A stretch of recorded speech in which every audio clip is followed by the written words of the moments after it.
నమస్తే, welcome to HS24 news. నేను రేఖ. ఇవాళ అప్డేట్స్ చూద్దాం. పహల్గామ్ ఉగ్రదాడి తర్వాత భారత్ పాక్ మధ్య ఉద్రిక్తతలు పెరిగిపోతున్నాయి. ఇప్పటికే సింధు జలాల మధ్య ఒప్పందం నిలిపివేసిన భారత్ ఏ క్షణమైన ఉగ్రమూకలకు సాయం చేసిన వారికి గట్టి బుద్ధి చెప్పాలని భావిస్తుంది. ఈ మేరకు ప్రధాని మోదీ రక్షణ మంత్రి సమావేశం సహా సైనిక అధికారులతో వరుసగా ఈ చర్చలు కొనసాగుతున్నాయి. ఈ నేపథ్యంలోనే పాకిస్తాన్ రక్షణ శాఖ మంత్రి ఖవాజా మహమ్మద్ ఆసిఫ్ మరోసారి కీలక వ్యాఖ్యలు చేశారు. ఉగ్రదాడికి భారత్ సైన్యం ప్రతీకారం తీర్చుకునే అవకాశం ఉందని ఓ వార్తా సంస్థకు ఇచ్చిన ఇంటర్వ్యూలో తెలిపారు. భారత్ ప్రతీకార దాడి త్వరలోనే జరిగే అవకాశం ఉందని, ఇదే విషయాన్ని పాక్ ప్రభుత్వానికి ఆర్మీ నివేదించినట్టు మంత్రి ఖవాజా ఆసిఫ్ పేర్కొన్నారు. భారత్ దాడి చేసే అవకాశం ఉందని, సరిహద్దుల్లో అదనపు బలగాలను మోహరిస్తున్నట్లు వివరించారు. పహల్గామ్ ఉగ్రదాడి నేపథ్యంలో జమ్మూ కాశ్మీర్లో ఉన్న 87 పర్యాటక ప్రాంతాల్లో 48 ప్రదేశాలను మూసివేశారు. ఉగ్రదాడులు జరిగే అవకాశం ఉందని భద్రతా ఏజెన్సీల హెచ్చరికలతో జమ్మూ కాశ్మీర్ ప్రభుత్వం ఈ మేరకు నిర్ణయం తీసుకుంది. కాశ్మీర్ లోయలో కొంతమంది యాక్టివ్ కార్యకలాపాలు నిర్వహిస్తున్నట్లు భద్రతా వర్గాలు హెచ్చరించాయి. ఉత్తరం, మధ్య, దక్షిణ కాశ్మీర్ ప్రాంతాల్లో భారీ దాడులకు పాల్పడే అవకాశం ఉన్నట్లు ఇంటెలిజెన్సీ వర్గాలు వార్నింగ్ ఇచ్చాయి. ముఖ్యంగా శ్రీనగర్, గండేర్బల్ ప్రాంతంలో కాశ్మీర్ నుండి పండిట్లు అధికారులకు లక్ష్యంగా చేస్తున్నట్లు తెలిపింది.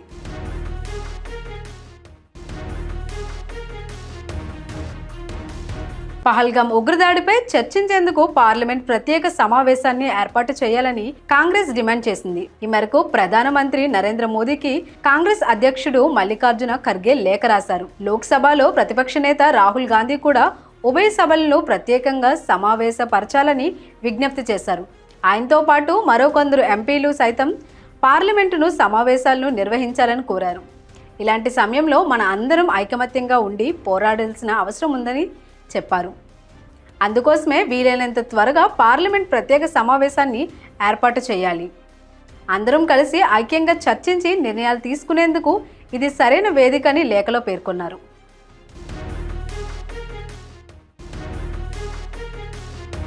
ఆఫ్రికా ఖండంలోని బురుండి దేశం 40 సెంటీమీటర్ల పొడవు, 29 సెంటీమీటర్ల వెడల్పుతో ప్రపంచంలోనే అతి పెద్ద నోట్లను ముద్రించింది. 10,000 ఫ్రాంక్ల ముఖ విలువ కలిగిన ఈ నోట్లను కేవలం 1000 మాత్రమే విడుదల చేసింది. వాటిలో ఒక నోటును విజయవాడ నగరానికి చెందిన CCE శ్రీధర్ సంస్థ అధినేత కొమ్మూరి శ్రీధర్ సొంతం చేసుకున్నారు.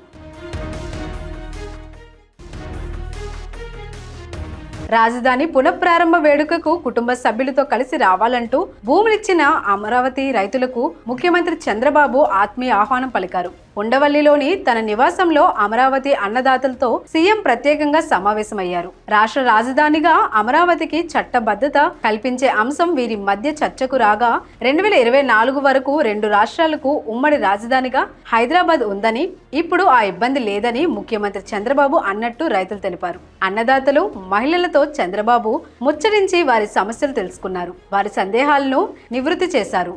రైతులకిచ్చిన రిటర్నబుల్ ప్లాట్లకు బ్యాంకులు రుణాలు ఇవ్వడం లేదని పలువురు సీఎం దృష్టికి తీసుకెళ్లగా బ్యాంకులతో మాట్లాడతానని ఆయన హామీ ఇచ్చారు.